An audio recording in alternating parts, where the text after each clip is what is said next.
Hey guys, Morpp here. So this is just a really quick Reasoning Gate Turbo deck profile that I wanted to make for you guys.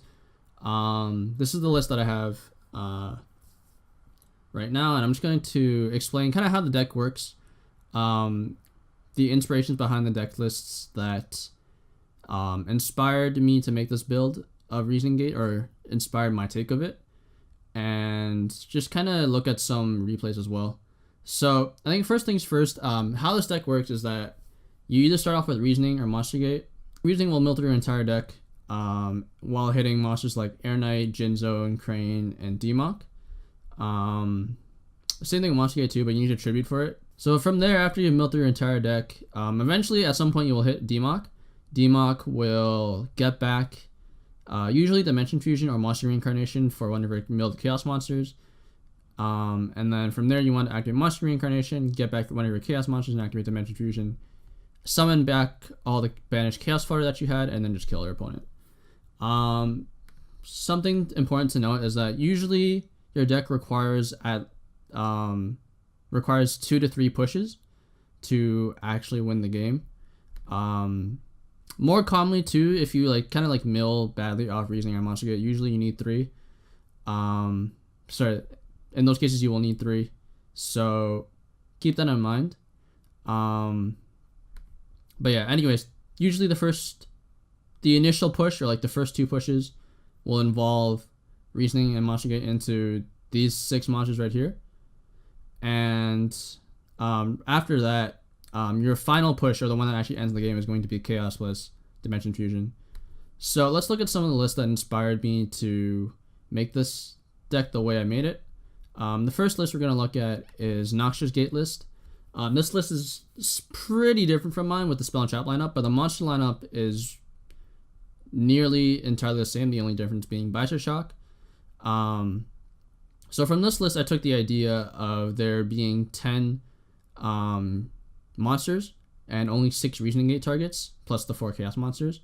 I think this is very good because the more monsters you play, the less of a chance you have of seeing Demok. And that's obviously terrible because you want to see Demok as fast as possible. When it's summoned and the effect resolves, usually you just straight up win the game. And you can also loop it with Dimension Fusions and stuff, and tribute it off for one of your monsters, and then keep going from there and extend your play. So you basically want to see this pretty early on, or you want access to it at least as fast as possible. Jay also plays Trunades. He plays Brain Control, Card Destruction, Lightning Vortex. Only 1 meta. He plays the second Reincarnation, and he plays Ceasefire and Torrential. These were all cards I decided not to play, and I'll explain them probably later on. But I guess the few I'll explain right now are going to be Card Destruction. This I ended up cutting because I didn't really want to minus in this deck at all. I understand yeah, you can discard maybe dead tribute monsters, and then actually maybe unbreak your hand, but in general you can kind of play out of those awkward hands where you draw multiple tributes or multiple chaos. At least in my experience, you can usually do that. LV is very necessary. I think summoning either BLS or Demok and using meta on it for Gatling basically does the same thing without having to run a very, very bad brick. Because this, if they don't have Goat, is actually usually pretty dead most of the time. 2 Reincarnation. I just never found the second one to be necessary, and again, you don't really want to see it if you don't need it, and you can always get it back with Demok, so I don't think 2 isn't necessary at all.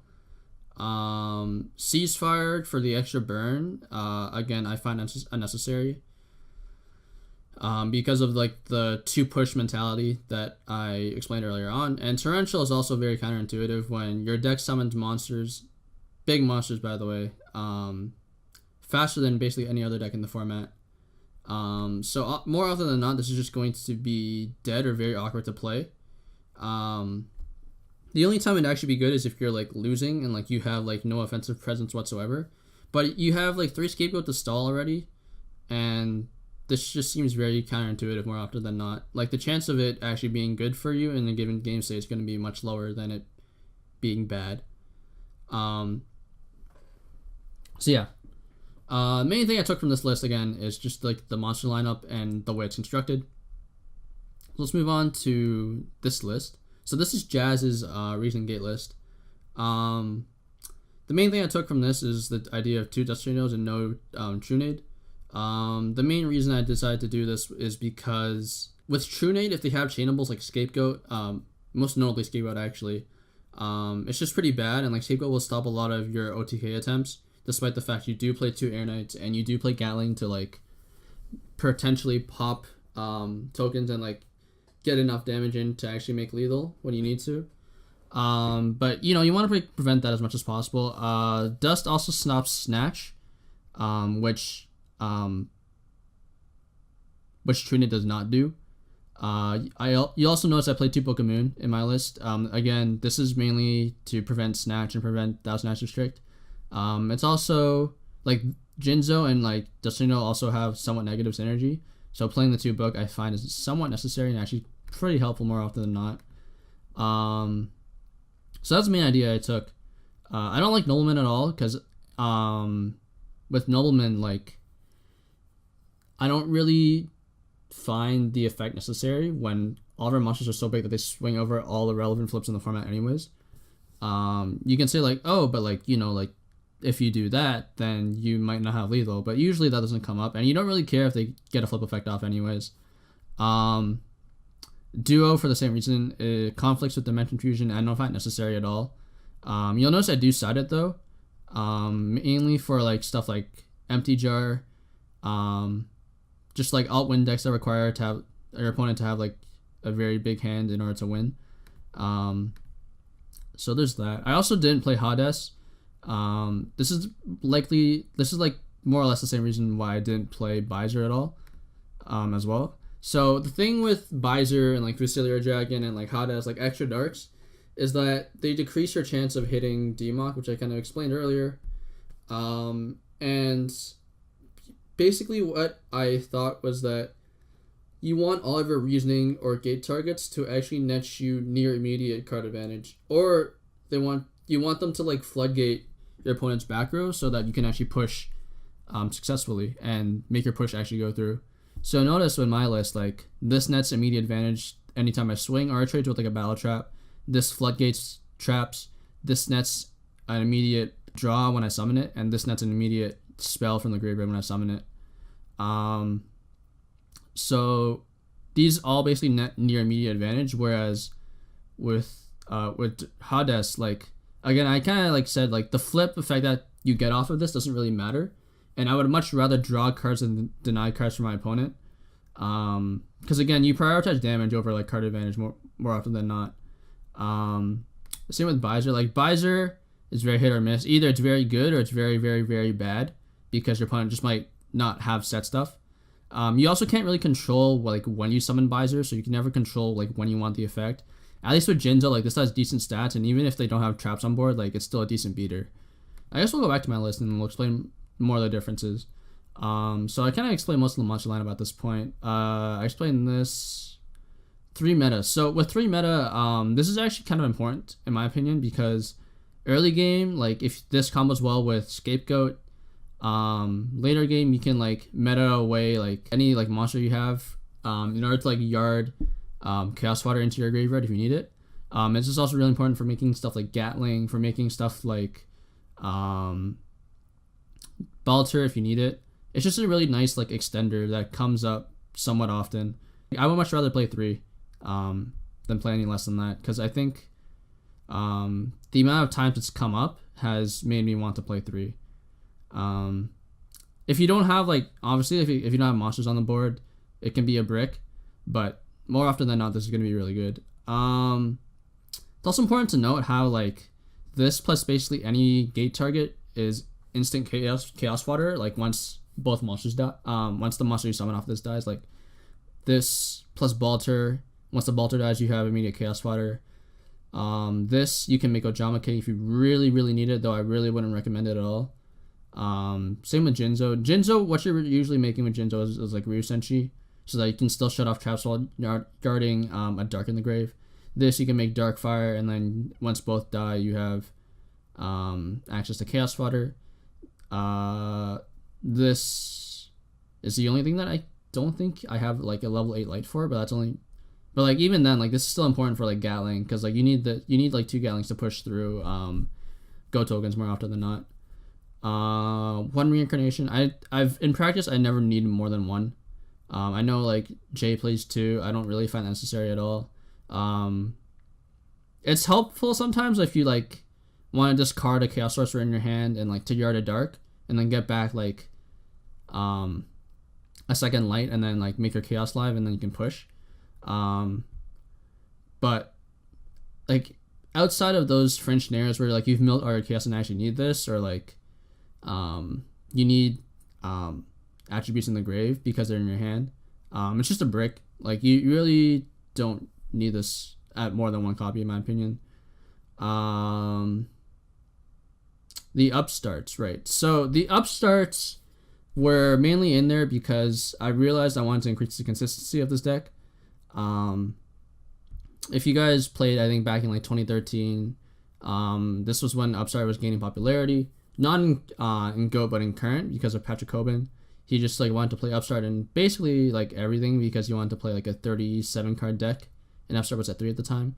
I took the same kind of philosophy and decided to play Upstart at 2 because in GOAT format it's semi-limited. This lets me play a 38 card deck and also lets me increase the consistency of this deck, because usually if this deck manages to go off, it more than often than not wins. The only time it doesn't win is when it bricks really hard, so this helps to alleviate bricking somewhat. I didn't really want to play card destruction because I don't want to neg myself very hard. I don't want to play reload for the same reason. So Upstart was the only other alternative, and there's nothing really I want to like play in these 2 slots. Like I thought about like all the other options I could play, and Upstart just seems better, in all honesty. This is also just like 2 free like side decking slots when you bring stuff in, so that's also kind of helpful. Call, Dust, Self-Explained, Ring is pretty self-explanatory. So let's actually move on to the side decks. So the side deck's very interesting. It's probably going to be like the main thing that people are going to have issues with, but I'll explain it as thoroughly as possible. So let's start with the stuff I probably don't need to explain too much. Mirror Force, this is mainly for aggro against any deck. You can even side in the mirror if you really want to. Assuming you can like show off Jinzo, but I play like 2 books and I also side in the Solemns in the mirror, so usually I think it works out. But this is mainly for aggro. Against aggro, like the Air Knights are pretty bad, and that's also why the 3rd Crane is in here. So I take out the Air Knights, I side in the 3rd Crane, the Mirror Force, and I take out some of the spells and traps and adjust things accordingly. So that's what that's in for. The Decrees are pretty self-explanatory. Against burn, against aggro, you just can come in. The Dust Shoots, again, I mean, I guess I'll kind of explain this. Like you would think that this is actually not necessary, but you can start this in for like Chaos Turbo because you want to shut off their Sorks before, because like if their Sorks are alive, then like your Dimension Fusions get worse. They're not terrible, they just get worse. So that's helpful. Against Empty Jar, this has applications as well, so you know it kind of comes in. 3rd Crane I kind of explained. In the matchups where Air Knight's bad, you kind of want it like you want to like make sure you don't have too few lights, so that's where the 3rd Crane comes in. Duo, again, just for Empty Jar. You don't really need it in most matchups. Like you definitely don't want it against Control, in my opinion, because again it conflicts with like Dimension Fusion, but against like Alt Twin where you side out Dimension Fusion, like this is pretty good. So let's actually get into the more controversial stuff. So I guess that would be like the 2 Zalugs and Rhoda and like 3 Solemns. So let's explain the 3 Solemns first, actually. So with the Solemns, against Alt Twins, you actually don't really want Dimension Fusion at all because it's just like overkill. Or it's like win more in a lot of scenarios. In the mirror as well, like you actually side these out because like the matchup becomes very volatile if you're both trying to establish the same win con, and you'd rather just like play the beatdown instead, in my opinion. So these can come out. against like the mirror and empty jar. Against jar, the main game plan is like turbo this out and summon Bolter with Metamorphosis as quickly as possible. And back that up with maybe like a Solemn so that even if they have book, they can't play. Additionally, the Zalugs and Rhoda also help with this.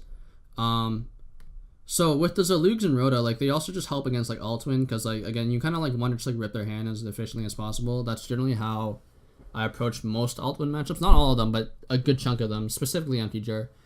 Jinzo comes out against like Empty Jar because like they don't really play a lot of traps, or if any at all. Meanwhile, you can hit this off the gate, and they usually want like against Empty Jar, they usually want to call 5 because they're scared of Balter, right?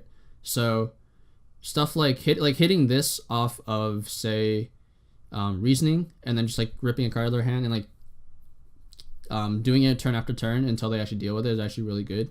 It's also a dark, so you can use it as chaos fodder if you really need to. Not that chaos is very good against Empty Jar at all, but like if you need to like push for damage faster, then like, you know, dropping a 2300 beater for no reason is nice. Dropping BLS for no reason is nice. So it comes up. Rhoda is basically just to thin out the deck. And like I would rather play 2 Zalug, 1 Rhoda than like 3 Zalug, or like 1 Zalug, 2 Rhoda. That's basically all it's there for. It's basically just a search out Zalug and to make your gates and your reasonings a tad better. Because if you oversaturate the deck with too many monsters, then it just becomes really bad. I think that's everything. The extra is pretty self-explanatory. You need 2 Gatling. You don't play Dragoness because you don't play Sangan. 2 Gatling comes up actually very often. Sometimes you'll like demock meta for Gatling. Dimension Fusion, get back demock. Get back the meta that you just used for Gatling. Make a second Gatling and then like Dimension Fusion again, and that's like only with demock and like 1 meta and like 2 Dimension Fusions in your hand. You can do the same play with like 1 of this, 2 of this, and like 1 Dimension Fusion, in which case you just swap what you get back with demock. This scenario is where it comes up, and you'd much rather play the second. It's not like there's anything else you want to run anyways. So yeah, that's about it for the deck explanation part. Let's actually get into some of the games. So this is like the first like game that I wanted to give you guys. Let's just see what happens here. I'm gonna actually just go like spam next play. So what happens here? I draw. So this hand is obviously like not great. There's not a whole lot I can do. I don't have Reasoning or Monster Gate. The best I can do is kind of like just set goats and like pray that he doesn't like kill me. He starts with the Graceful, dumps Exile and swap. At this point I'm thinking like, okay, maybe he's playing like Warriors or something, or like some zoo deck. Someone's Tribe. I have to take this unfortunately, because you know there's no other play that I can really make. Top ring. So what I'm thinking here is like probably one of these is like Dust or something, or like could also maybe be like a Solemn or something, and the other one's probably like real. It's like some real trap. Unfortunately, I think I choose to play into the Dust, and I just like set ring here, I think, and I pass. There's not a whole lot I can do. Unfortunately, it doesn't have it. Now I play this turn really badly actually, but it ends up turning out all right. So you know what, summon Sook. I think I ring the Tribe, and then I summon Goat. I don't really have to summon Goat here. I don't really have to use Goat here, but like I chose to do it just in case. Because basically all chip damage that you take matters. Especially when Dimension Fusion takes like 2,000 life every time you use it. So let's just see what happens. He ends up hitting 1. And I pass. I draw a Snatch. So now like if he like summons anything else, I can just steal it and like make a Jinzo play. And if he doesn't, then I can just stall.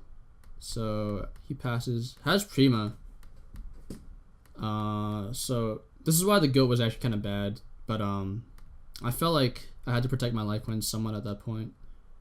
I could drop down like 37. I guess maybe I didn't have to. Driving at 37 is like kind of scary, but I guess it's alright. Sense of having tried pokes me. Oopsie. I draw dust. I think here I make the snatch play because I realize if I don't, then I probably lose if he has like ring or like anything on top of the Sukin that I know in his hand. Distribute this off for Jinzo. Jinzo swings for 24. It goes through. He's at 32. Here I set dust. And book, I think. I said everything. I think just like by the way he's playing, he probably doesn't have Storm. I realize that the Jinzo dies, I probably want access to call it back. Dust to push through, like a goat or something, if he sets it. And the book is mainly to prevent against like snatch. So let's see what happens here. I think he snatches, so I book. I can't dust there because Jinzo's preventing me from using my own dust. So that actually kind of sucks. Banishes it, sets a monster. I didn't know this was sick at the time, and then passes. So I think here I dust. It ends up being Mirror Force. He sets knock Mirror Force, which is actually really interesting. But I guess it kind of worked out. Not really. Dimension Fusion back to Jinzo. Tribute it off. Summon Air Knight. Kill that. Flips it down. I draw gates. Do I end up not calling for some reason? Why do I end up not calling this? Yeah, what am I doing? What am I doing? Why don't I end up like using Call the Haunted? That's so weird. Wow, I play this terribly. I think I gave this away. So the reason I gave this away, and this is going to look kind of controversial, is that I kind of want to hit like DMOC off this. I have like a 25% chance of hitting DMOC. If I don't hit DMOC, then I can like hit. I have like a 50% chance of hitting Crane and then like drawing something. So like either way, that's good. He's used Snatch already, and so like I could just chump block with it and then like dig deeper into my deck. That was what I was thinking. I ended up hitting like the worst thing and like hitting like 25% chance of hitting my second Air Knight, which is actually really terrible, but I think it ends up working out, right? Yeah, so he like draws, sets one, passes. Do I just end up reasoning here? What happens?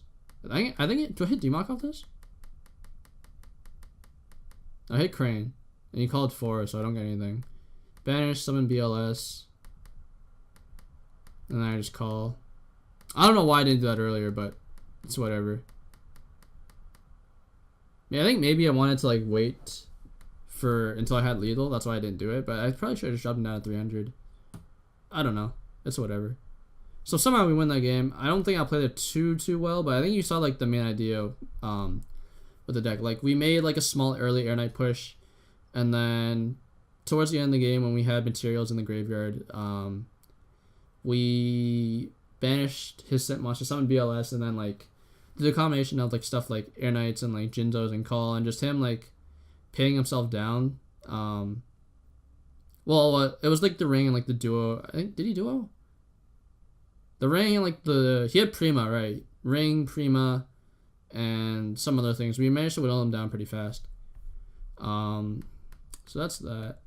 I think we agreed to not side.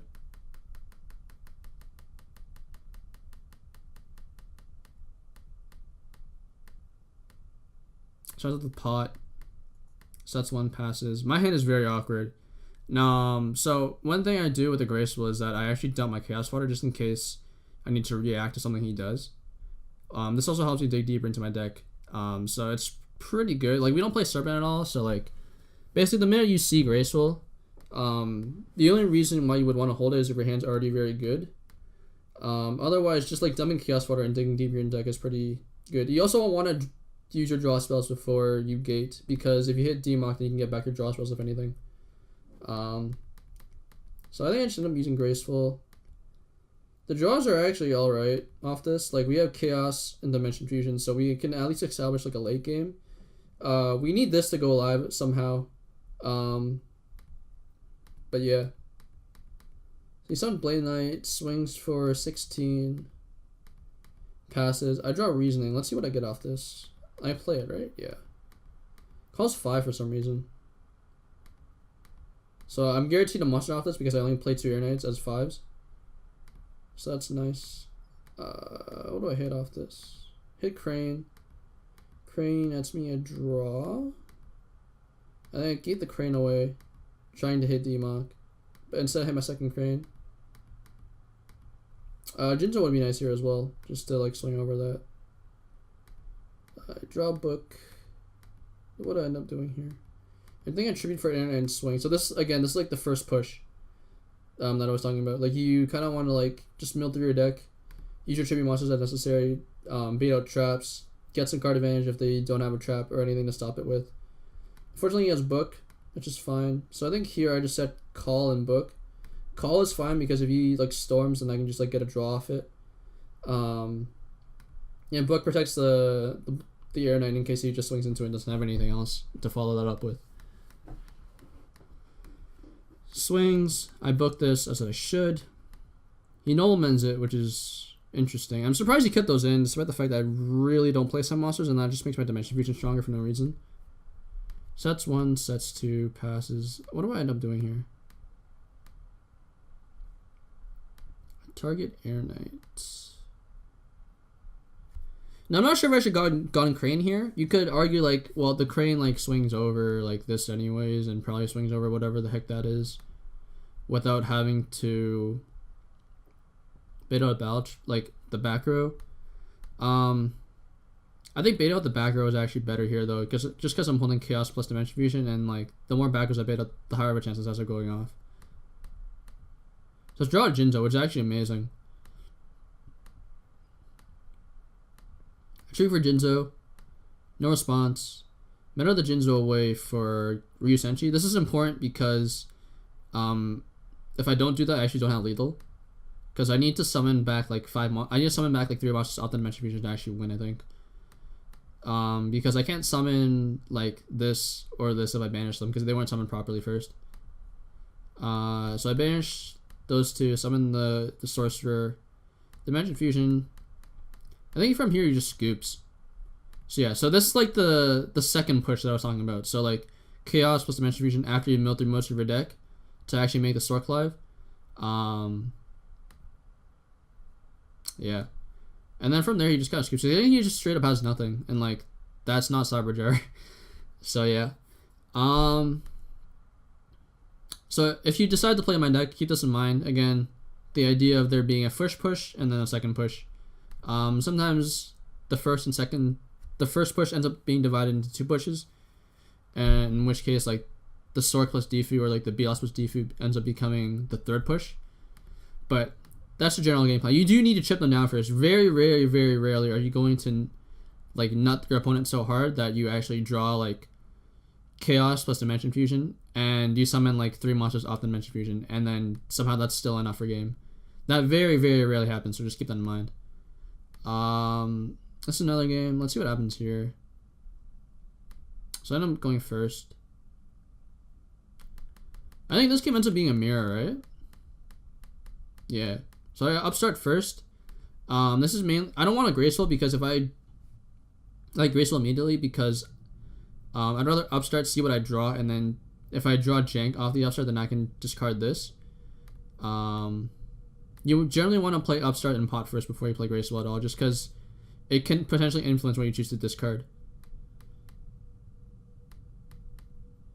Like graceful, draw my second upstart, which is actually pretty interesting. So here I'm like, okay, let's dump Demok because I don't think there's any possible way I summon this reliably without revival, and then let's probably dump. I think I tell myself to dump the Sork instead. Because I can like scapegoat Noxjja and like Air Knight. So the Air Knight's not actually dead at all. I also have Snatch to make the Air Knight live. So there's that as well. Yeah. So I dumped the Sork. Upstart for Crane. I think I just said Goat Pass here. There's no reason to use Gate this turn because I can't swing with whatever I summon. Set Goat Pass. He upstarts. Card Destructions, which actually kind of sucks, honestly. But I draw 5s, like I draw a new hand, so it's not like super duper terrible. I do have only like 3 targets for Reasoning and Gate left in my deck though. And my Demox yarded, so that's potentially very scary. We'll just see what happens. So he discards like his handful of monsters in the meta. So I think at this point I'm confident that we're playing the mirror. Ends up storming. I think I goat here because I have to.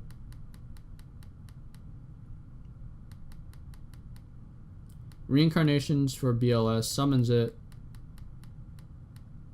Banishes. Swings it to 2 and passes. I taught Reincarnation. So this is actually really, really fucking busted because I can like Reincarnation for Chaos and Dimension Fusion him. And like probably just like kill him straight up. Now the only problem with this is that if I go off this turn, I don't have enough I don't have enough monster zones to actually make lethal. So I end up passing instead. I think about it for a long time, but like I'm like, wait. If I go off now, I can't actually kill him since I gave him 2,000 more with Upstart.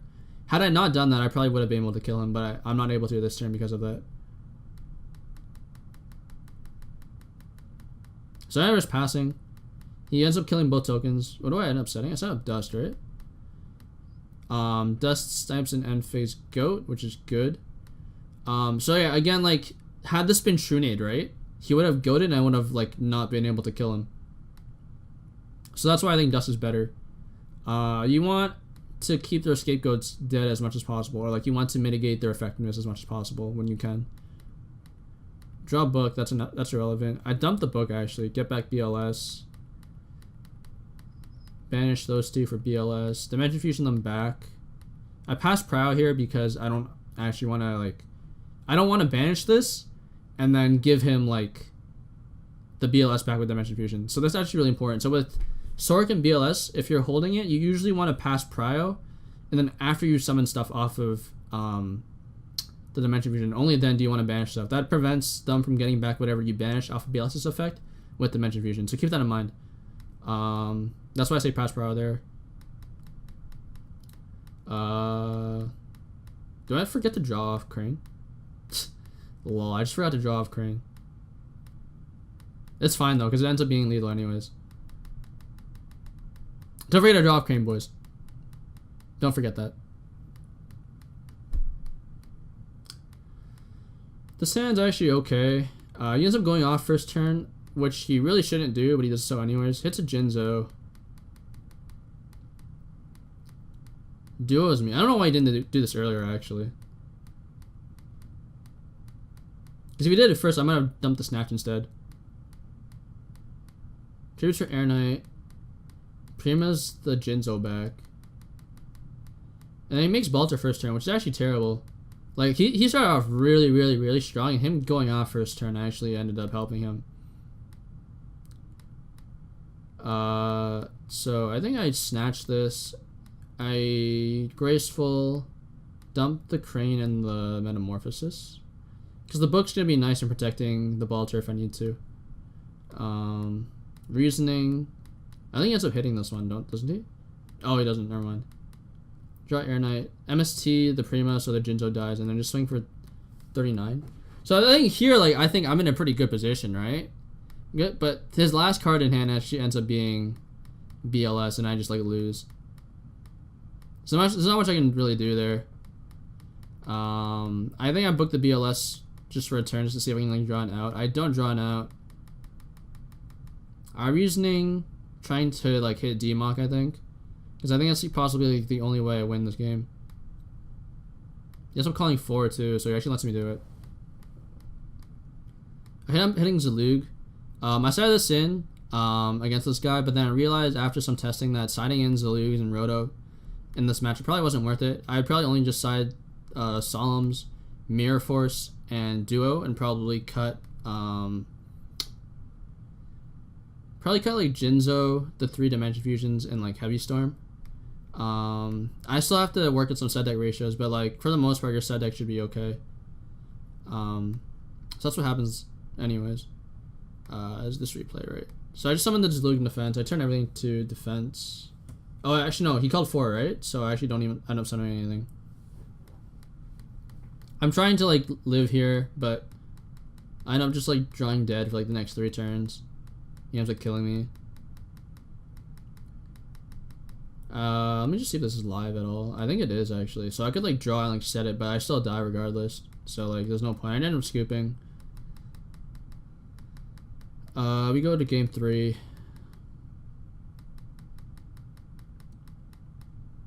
So I open a Solemn, which is really good. So I think here I hold a Graceful because I actually want, because like everything in my hand is live outside the Prima. So my hand's actually pretty good. So I don't really want a Graceful right now. I kind of just want to like set like Goat, Solemn, and maybe just pass. I think that's what I end up doing. Yeah, that's what I end up doing. Reasoning, so I call 4. It's a Crane. He has Chaos Fire though, which is kind of scary, and he ends up using it. I Goat here. He hits 1. I think I just steal it, right? Meta this away for 1,000 eyes. Steal it. Slinger 23. Set the book and pass. So I think here he's like, oh shit, I have like no play whatsoever. Because he went off like so early, right? He Dimension Fusions back the Crane.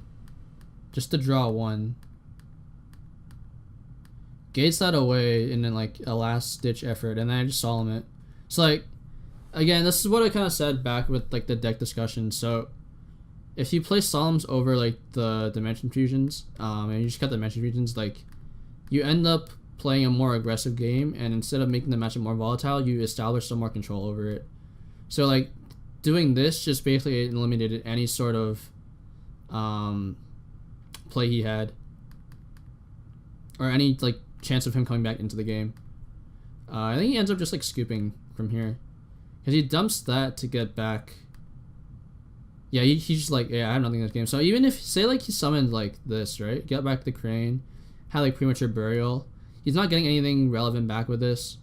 I can also just like ram into the Demock if I need to, with the turret, and then just steal it afterwards.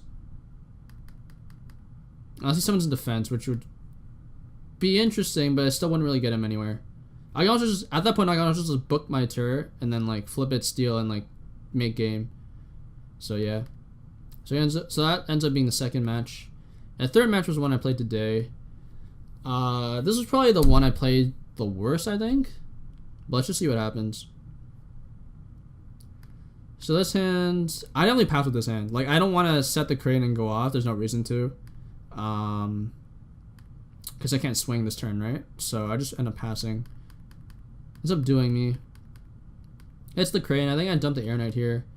Because I would rather just like dig deeper into my deck. You could argue maybe this was wrong. Maybe I should have dumped the Gate instead, but like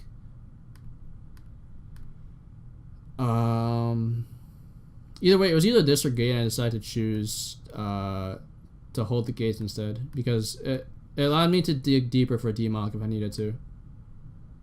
I don't really want to heal the Snatch because that's the only way I get tribute fodder as well, and like I don't want to dump this at all because that's like that allows me to establish there to be some sense of a late game if I need, if the game ends up getting there.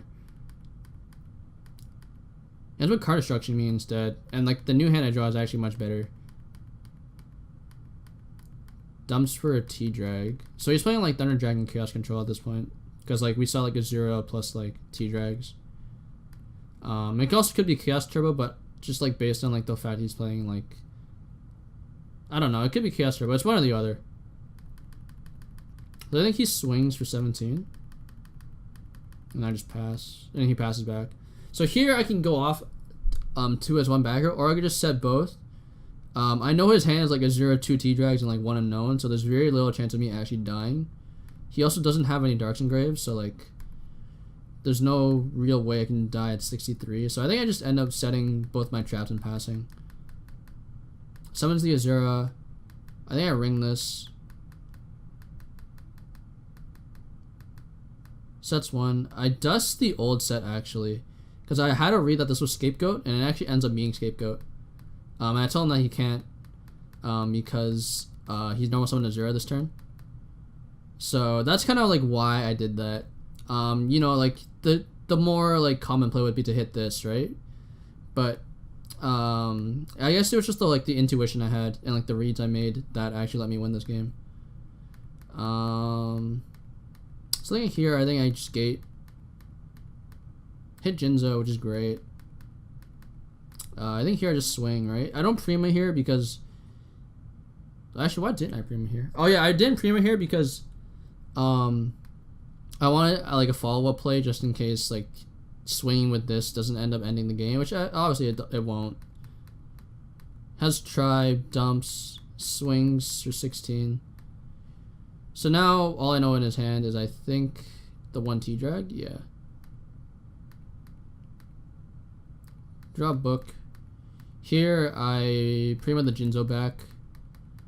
And that's kind of why I held it, because like it allows me to establish to ensure that I have a follow-up play. Sets a monster, passes. So at this point I'm realizing the only thing that can actually get him back in this game more than likely is like Jar. So I end up setting my meta and then just swinging into it. Ends up being DD War Lady, which actually sucks. Because now I basically have no play and have to stall. That ends up being misclicks. Don't ignore that. Banish Saku. I draw Reincarnation. This is dead, so I think I just pass. Yeah, I just pass. Should reach for that. Storms me. Not really sure why I didn't do this earlier, because he would be most likely for 16. Had that being the case, but he ends up, I guess, sort of like throwing the game. But his last card ends up being BLS, so it actually doesn't even matter. So I lose game 1. Happens. I think I signed an Industrials here just to make his Storks worse.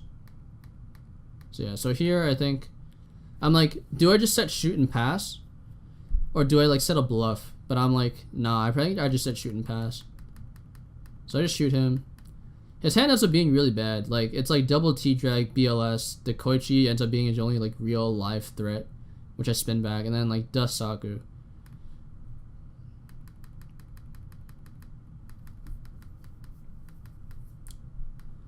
So we're just gonna fast forward a bit here.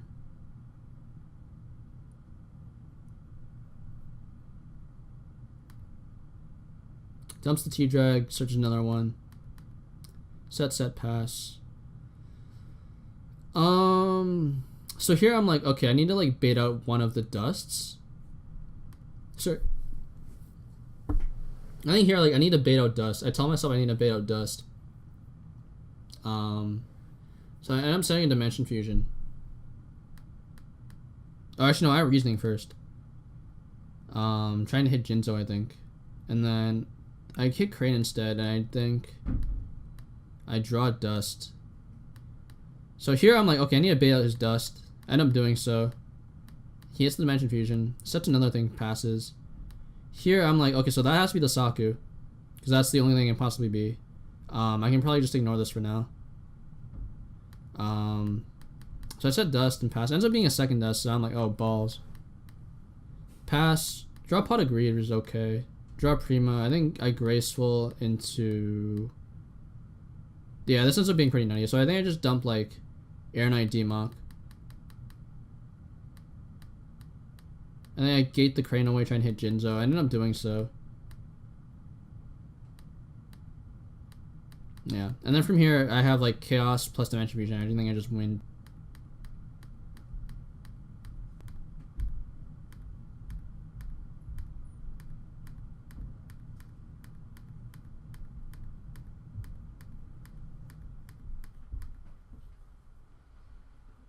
What happens here? So I think I Prima the D-Mock back, get back Graceful, because I don't really want to get anything else back.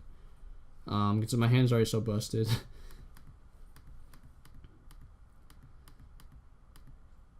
I Tribute Summon, banish for this. I think I MST, just in case, in the odd chance it's actually not the Saku.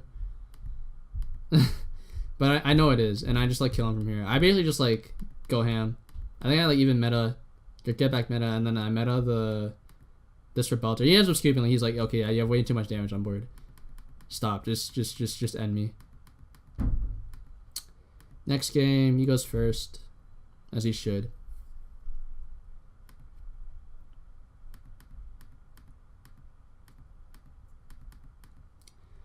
He opens T set pass, and I'm like, this is actually somewhat problematic because if the set's like book or ring, then he could potentially suit block me, and that'd actually be kind of terrible. So I think what I end up doing is like I reasoning, I think. And I'm hitting Jinzo, which is really funny. And then I just like kill that, which is being Dekoichi. And then here I'm like, I can set goat and it actually be very good because the only way that this fails is if this is MST. I can then just like gate and like swing for more damage. So yeah, he has no swing breaker for some reason. I'm not really sure why he did that. Because he can't really swing over this. He pitches for T-Drag. I think he banishes for BLS here, which is actually somewhat problematic. Hits BLS. Kills my Jinzo instead of banishing it, which I guess kind of makes sense. Because he wants to like establish damage on board as fast as possible. Here I'm like, okay. So here I'm thinking like one of these is probably dust. Or like Raigeki Breaker, like something. It doesn't make sense if it's not. So to me, I'm like, okay, I probably need to like Prima bait that out. And then if it goes through, then I can like gate and like try to hit D-Mock and like try to like go from there. If it doesn't, then I can just like ring the BLS and like keep playing. So I just bait it out. Ends up not having it, which is great. So I think here I end up gating. I think I end up hitting D-Mock, which is ridiculous. I think I get back to the meta. So now here there's two plays I can make. I can make Gatling and like try to hit ahead to kill this and then just like swing at him. Or I can make the guaranteed play of stealing this with Tur. This only fails if he has book. If he has book, then I can just ram this, kill that, and then set ring and like pop this. So either way, baiting out the book is good here. So I steal it. Ends up not having book, so this guy actually goes through. And then I just push for attribute for air knight. I start pushing. I swing with D-Mock here because I don't want him having live chaos water. I know it makes my dimension fusion worse, but at this point I don't think it really matters too much.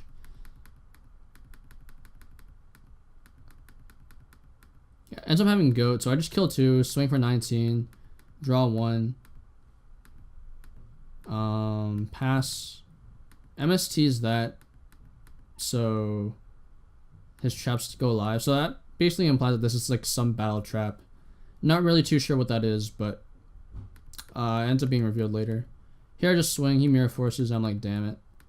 I think I just said go and pass, don't I? Yeah. Ends up sitting in their background passing. I think I draw pot agreed. And now I have like live Sork plus D. I have live BLS plus Dimension Fusion. So I think I go for it here because I'm like, there's a very good chance I just win straight up. I pass Proud, goes through.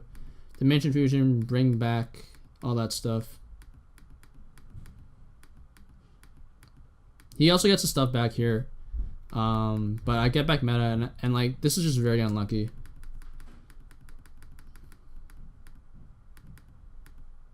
He torrentials, which kind of sucks.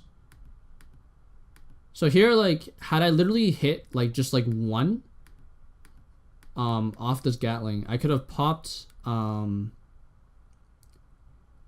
literally like this, pierce, swing, swing, swing, and then swing lethal. I ended up hitting 0 instead though, and he ended up just taking 19, which ended up just sucking so bad. So yeah, I hit like nothing off this Gatling, which is actually so frustrating. So he ends up living a turn longer than I think he should. This is like a 12 for 5% chance to hit all 3 tails, and it just like ends up not paying off for me. Like, this is like the only scenario where LV is good. In every other scenario, had like one of my metas been like LV instead, I'm pretty sure it would have been just like dog shit. So I just kill everything. He takes 19. Guess how it works. Here I said dust. I probably didn't have to here because like I made like the Jinzo's dead, but like say he somehow outs the board, right? I want to be able to pressure the back rows. And like maybe like do that, hit something, set call, and then like bring the BLS back for like the exact game I need or something.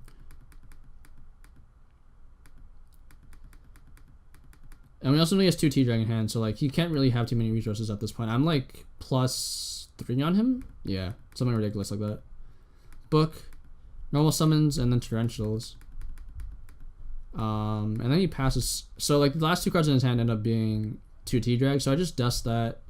Ends up being a Saku, which, you know, makes sense because I think it's been dead the entire game because of Jinzo. Set call, and then I just summon BLS for game.